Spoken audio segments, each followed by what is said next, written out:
Good morning, everybody. Let's take our seats and we'll begin. We're going to talk a little bit more again. We're going to re-ratchet back to fractals so that you get that. It's a principle that you want to embed in your organizational mind that works really good. Fractals is a mathematical term.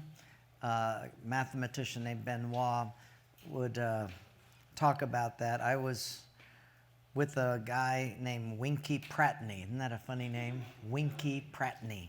Brilliant friend of mine who was one of the beginners of YWAM, Youth with a Mission, and taught in Australia for a long time.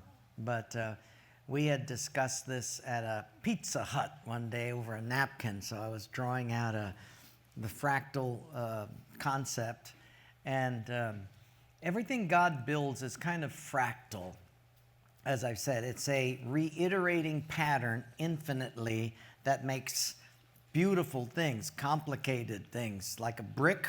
One brick reiterated a million times can build a palace, a cathedral, a spire, a building, a skyscraper, anything. Just one thing repeated again and again and again and again. A leaf is the same thing. Snowflakes are fractal. Clouds are fractal. One droplet of rain reiterated billions of times can create fantastic shapes. You have a leaf that has one spire and then this. And this becomes a leaf. Now, those stems there are fractal because if you take this one stem here, and you repeat it, other stems. And then you take this and you repeat that stem. Gives you like capillaries. And to reach the farthest reaches of that leaf, you've got other ones coming off of that. And if you go microscopically, all of those have little cilia or hairs coming off of that. So if you think, well, where did it all come from? One thing there. You just repeat it billions of times. You create trees, plants, forests. It's fractal. You look at a chromosome. And so you've seen the chromosomes, you know. That looks bad, chromosome. You'd be a strange alien if you had that chromosome. But you take that and then put it in the DNA. You do it again and again and again. You have a human being. I mean, everything is fractal that God makes. Very simple, and you add and reiterate that, it becomes something beautiful. If you take a look at this here, the quadrant, you have like a scope, and that's your what? What's this here? Your mission statement. You break it into four quadrants, 4 quarters, and these are the main gears of your ministry. I was just talking with a pastor the other day. He said, how do I organize the church? I said, well, I do it fractally, which is in chapter 8 of Doing Church as a Team book. And I said, if you take a look at this, what are the main gears of your church? In other words, if those gears don't run, none of the other smaller gears will run. You stop a small gear, the machine keeps going. You stop a big gear, 100 other gears stop. What are those main gears? So, for example, in this church, if we don't have evangelism, which is a main gear, just stop from reaching people for Christ. Why are we doing what we're doing then? Basically a care home for the convinced. And that's why churches age out after a while, because there's no longer the gear of evangelism, because nobody's getting saved. So they just age out, and then it's done. They have to shut down the church. I was talking with the Baptist church people. It's their missions team, and they said they're rebooting a bunch of the Baptist churches because they don't have pastors anymore. I said, well, who's teaching them? Well, we have itinerant or interim pastors. So I said, well, how many churches in the Northwest are without pastors? He said 60. So if there were 60 of you, you'd all have a church. I mean, that's how many, just one denomination has open right now.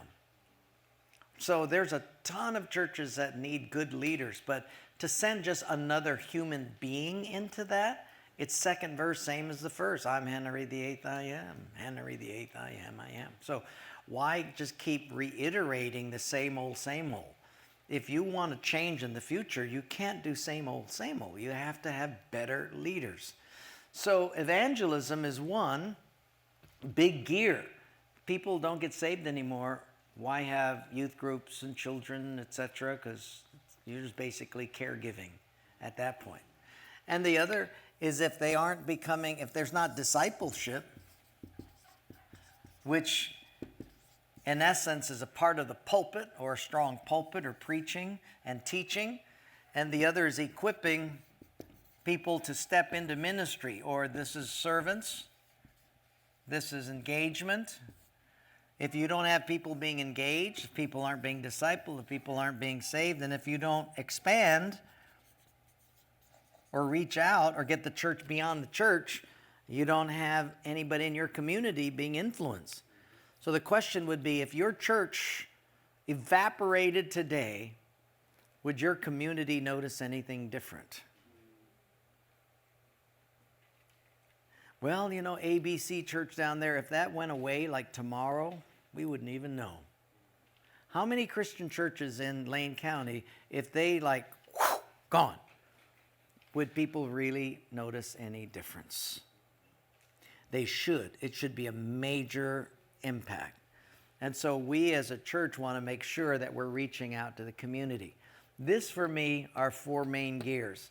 Hence, we put it in evangelism, edification, equipping, and not expansion, but extension.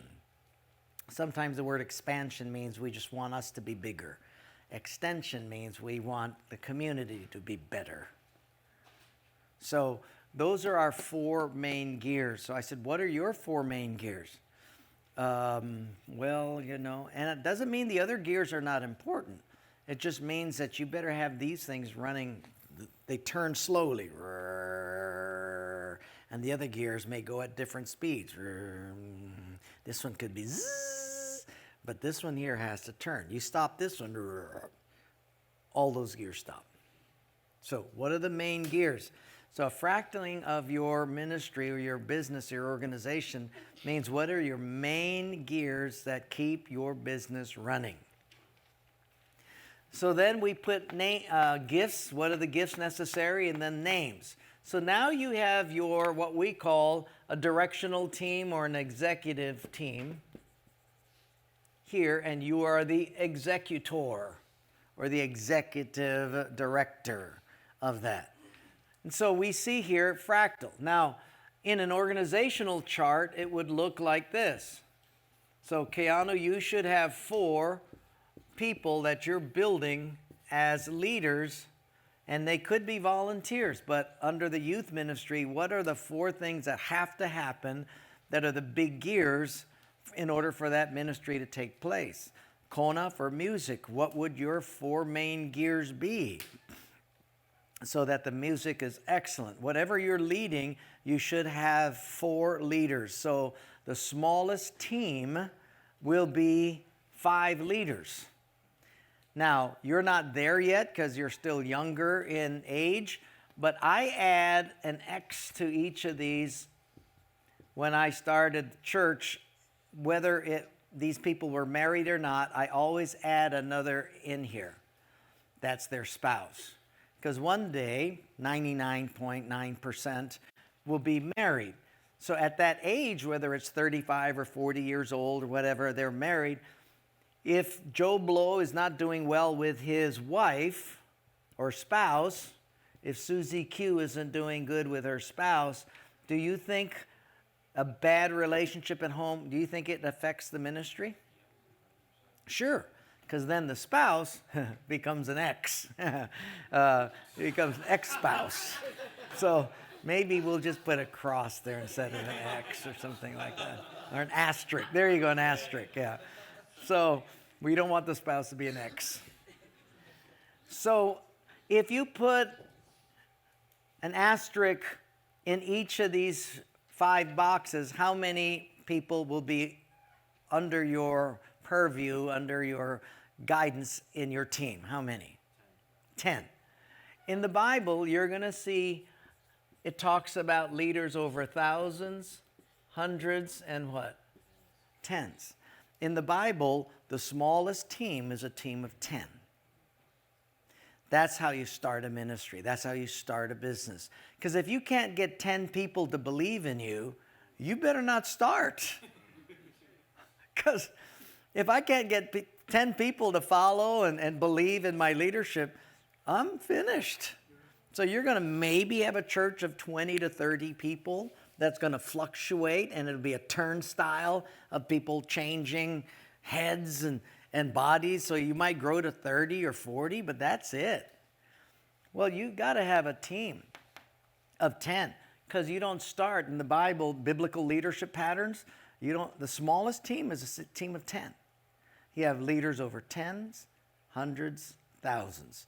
Now, you're going to have people that have a certain gift of leadership, that they'll be like the centurion, a centurion kind of a leader. They'll be overseeing 1,000 people. That's a mega church.